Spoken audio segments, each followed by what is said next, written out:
Sampai pukul berapa? 11. Pukul 11 pengurusi naik ceramah. Cerita macam tu. Takwa ialah taat, bukan derhaka. Tapi ingatlah, lagi satu perkara tuan-tuan yang orang keliru, masyarakat Melayu keliru tentang ketaatan kepada pemerintah. Tadi saya pergi ziarah ahli keluarga saya yang sakit. Suami dia kata dia ada kat sini, nanti dia ada apa? Ada nasib baik. Suami dia kata kat saya, kenapa kita menentang kerajaan ini? Dia kata, mereka ulil amri, kan? Kita kena taat. Alamak, nak cakap dengan aku balik awal lah. Tu pun saya tak sempat nak ceramah kat dia. Tuan-tuan, saya nak tegaskan di sini, ketaatan mutlak hanya kepada Allah dan Rasul sahaja. Kepada pemimpin tidak mutlak. Kita baca Quran, kita baca dua hadis sahih. Nak tengkang saya balik awal lah. An-Nisa ayat 59. Kewajipan taat pada Allah dan Rasul secara mutlak. Cuba dengar elok ayat ni. Ya ayyuhalladzina amanu ati'ullah wa ati'ur rasul wa ulil amri minkum. Sekadar tu cukup. Anda dengar elok. Saya nak tanya tuan-tuan, berapa kali perkataan taat diulang dalam ayat ni? Berapa kali? 2 kali. Dengar terjemahannya. Wahai orang-orang yang beriman, taatlah kamu kepada Allah dan taatlah kamu kepada Rasul dan kepada pemimpin dari kalangan kamu. Perkataan taat hanya disandarkan Allah kepada perkataan Allah dan Rasul saja tu hadis. Pemimpin tidak disandarkan perkataan taat. Di sinilah ulama menyatakan ketaatan mutlak hanya kepada Allah dan Rasul. Kita wajib taat kepada pemimpin, pemimpin yang berpegang teguh, beramal dengan petunjuk Al-Quran dan As-Sunnah, baru kita taat. Kalau dia menyeleweng, berpaling daripada petunjuk Al-Quran As-Sunnah, tidak ada ketaatan. Faham? Tak boleh kelentong tuan-tuan. Kita ada dalil. Kita baca 2 hadis sahih. Pertama, Imam Bukhari, la ta'ata li makhluqin fi maksiatil khaliq. Tidak ada kepatuhan kepada makhluk yang mengajak kita mendurhakai Allah. Sama ada makhluk itu pemimpin atau ibu bapa, tak boleh. Kalau arahan itu arahan yang tak betul, jangan taat. Nanti saya bawa dari Quran yang lain. Hadis yang kedua, la ta'ata fi maksiatillah, innama ta'atu fil ma'rufi. Hadis riwayat Imam Muslim. Tidak ada kepatuhan dalam perkara bermaksiat, derhaka pada Allah. Sesungguhnya kepatuhan hanya dalam perkara-perkara ma'ruf. Kita dengar ayat Quran pula untuk menguatkan dua-dua hujah ni tuan-tuan. Kira tak cerai lah. Kita cakap ada dari Quran, bukan cakap kosong. Lepas tu tuan-tuan, satu hari insya-Allah kalau umur saya panjang lah, lagi 50 tahun kan. Sekarang umur saya 60, campur 50, 110. Mana tahu Johor ni dah jadi negara Islam ke? Kan? Tuan-tuan datang dengar khutbah saya. Kau-kaunya. Kan? Selangor okey, Pulau Pinang cantik, saya dah boleh masuk. Perak sebahagiannya boleh, Kedah sebahagiannya boleh. Ni peluang kita tuan-tuan nak bagi kefahaman dalam khutbah.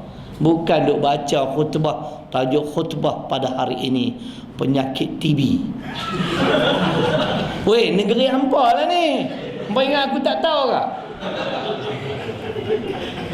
Betul tak? Betul tak? Jangan malulah, mengakulah negeri hampa. Ada pula khutbah jemaah penyakit TB. Ni kita nak bahas sejauh mana kewajipan kita mentaati pemimpin Kita baca firman Allah ayat 97 hingga 99 dalam surah Hud, tuan-tuan. Kisah Fir'aun. Kenal Fir'aun? Bila hampa jumpa, nganggu lah. Hampa jangan duk kelentong aku, dia dah mampus lama dah. Dengar ni ayat ni 97 hingga 99, kena tulis. Tuhan dah bagi tahu dalam Quran, kepatuhan mutlak hanya pada Allah, pada pemimpin yang zalim tak boleh. Ni lah ayat dia. Oh ni radio IKIM tak IKIM? Tak ada IKIM, Institut Kekeliruan Islam Malaysia. Dia baca ayat tadi An-Nisa 59. Kewajipan kita mentaati pemimpin. Saya kata pembohong ustaz ni. Saya ingat-ingat nak call dia tau, tapi nanti bergaduh pula dalam radio kan. Tuan-tuan dengar ni ayat ni. Ila fir'aun wa malaihi fattaba'u amra fir'aun wa ma amru fir'aun birrasyid yaqdumu qaumahu yawmal qiyamah fa'awradahum an-nar wa bi'sal wirdul mawrud wa utsbi'u fi hadhihi la'nah wa yawmal qiyamah bi'sal rifdul marfud. Ayat 97 hingga 99 surah Hud. Dengarlah makna ayat ni. Kepada Fir'aun dan pengikut-pengikutnya. Lalu mereka mematuhi arahan Fir'aun, sedangkan arahan Fir'aun itu bukanlah arahan yang betul. Itu dia. Fir'aun ni pemimpin, bukan JKK. Pemimpin. Pengikut dia taat. Apa saja arahan Fir'aun mereka taati. Ini ayat dia. Apa yang bakal menimpa mereka di akhirat dan bakal berlaku di dunia. Ayat 98 Allah kata di akhirat Fir'aun akan membawa pengikut-pengikut, penyokong-penyokong yang taat kepada dia masuk ke dalam neraka bersama-sama dengannya. Dan di dunia sampai ke hari akhirat, golongan yang taat kepada pemimpin yang zalim seperti Fir'aun ini taat membabi buta. Maksudnya asalkan arahan pemimpin semua okey, ikut je. Kasarkan membabi buta, kita tukar mengkhinzir buta. Karena ketaatan membabi buta ni tu Haji, di dunia sampai ke akhirat mereka dilaknat oleh Allah Subhanahu Wa Taala, dan laknat itu adalah seburuk-buruk pemberian daripada Allah. Inilah balasan. Dia orang ingat tak ada hujah. Kalau hari itulah saya telefon IKIM, ustaz tu terkencing dalam kain, confirm. Saya nak kata, ustaz jangan kelentong lah weh. Hang tengok surah Hud, surah ke-11 ayat 97 99, jelas ketaatan kepada pemimpin bukan mutlak. Kalau arahan itu tidak betul, Allah rakamkan sebagaimana Fir'aun. Dia memerintahkan rakyat Mesir membunuh setiap bayi lelaki yang baru lahir. Rakyat pembunuh punya bangang. Inilah balasan.